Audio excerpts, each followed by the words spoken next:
So hello guys, मेरा नाम है Niyaz. So welcome back to my channel. तो आज हम करने जा रहे हैं Prim's algorithm. So let's start. Prim's algorithm. The Prim's algorithm is a greedy algorithm that is used to find the minimum spanning tree for a graph. Prime Prim's algorithm finds the subset of the edge that includes every vertex of the group such that the sum of the weight of the edge can be minimized.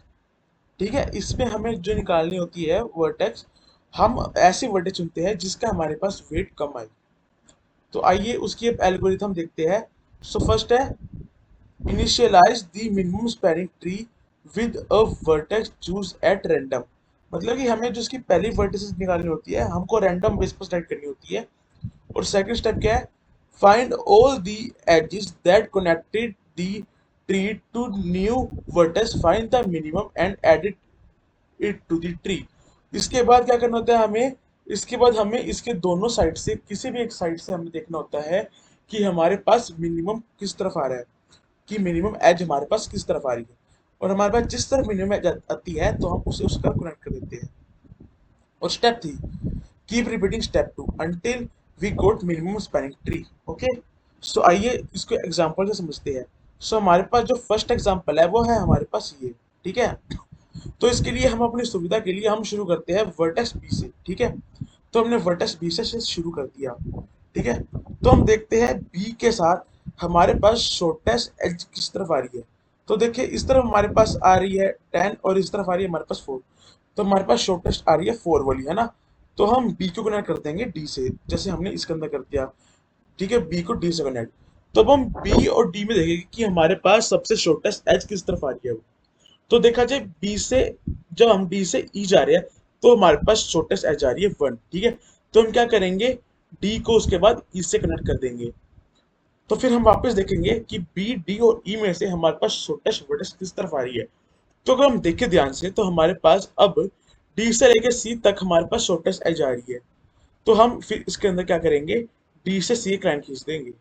ठीक है, तो फिर हम देखेंगे कि अब हमारे पास shortest vertex किस पे आ रही है, बी डी ई और सी में से।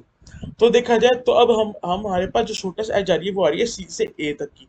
ठीक है, और हम वैसे भी चाहकर भी कोई और लाइन नहीं ले सकते, क्योंकि अगर हम कोई और लाइन लेंगे तो हम हमारे पास क्लोज लूप बन जाएगा।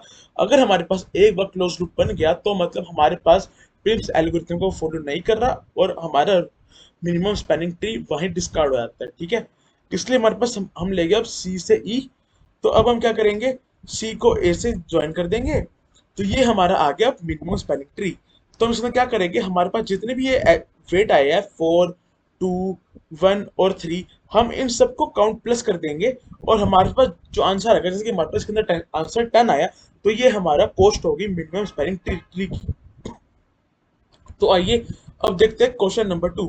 तो चलिए इसमें से हम शुरू कर सकते हैं किसी भी वर्टेक्स से। तो हम लेते हैं सी को। ठीक है, तो हमने इसके अंदर सी को ले लिया मिड पॉइंट। तो अब सी से देखेंगे हम कि हमारे पास शॉर्टेस्ट एज किस तरफ है। अगर देखें हमारे पास इस तरफ दो शॉर्टेस्ट एज आ रही है, एक आ रही है हमारे पास सी से बी और एक आ रही है सी से ई। तो हम इन दोनों में से कोई भी चुन सकते हैं, पर हमने चूज किया है सी से बी। तो देखिए हमने फिर सी से बी तक की एक जोड़ दी लाइन। तो फिर हम देखेंगे वापस कि हमारे पास शॉर्टेस्ट एज कौन सी है। तो हमारे पास सी ई है उसके बाद शॉर्टेस्ट, तो हम सी ई को ज्वाइन कर देंगे यहाँ पे। ठीक है, फिर हम देखेंगे बी सी और ई में से हमारे पास शॉर्टेस्ट वर्टेक्स किस तरफ है। तो हम देखें एक हमारे पास जा रही है सी से डी और एक ई से एफ जा रही है। ठीक है, दोनों की ही 3 दी हुई है।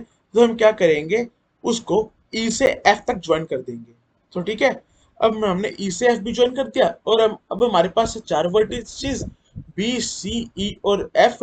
तो अब हम देखेंगे इनमें शॉर्टेस्ट कौन सी है।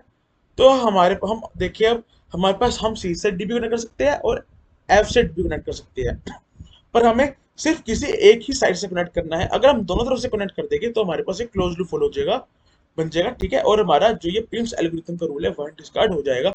इस करके हमने इसको सी से डी तक के ज्वाइन कर दिया। ठीक है, तो देखा जाए हमने अब इस वर्टेक्स को भी ले लिया। अब हमारे पास बच गई सिर्फ ए वर्टेक्स। तो देखा जाए बी से ए को भी सेम वेट है और सी से ए का भी सेम वेट है। तो हम इन दोनों में से किसी को भी ले सकते हैं, पर हम अपने सेटिस्फेक्शन के लिए हमने ले लिया इसके अंदर सी से ए, पर आप अगर बी से ए भी ले लोगे तो आपका आंसर कोई गलत नहीं माना जाएगा, आपका आंसर फिर भी सही माना जाएगा।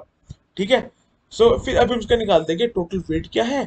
तो हमारे पास टोटल वेट आ जाएगा 4 + 3 + 2 + 2 + 3। ओके, आप कर लेना वो। ठीक है।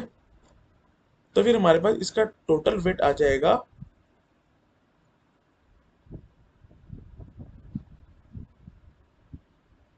तो हमारे पास इसका टोटल वेट आ जाएगा 14। ठीक है। So guys, thank you for watching the video. अगर आपको वीडियो पसंद आए तो वीडियो को लाइक कीजिएगा और चैनल को सब्सक्राइब कीजिएगा।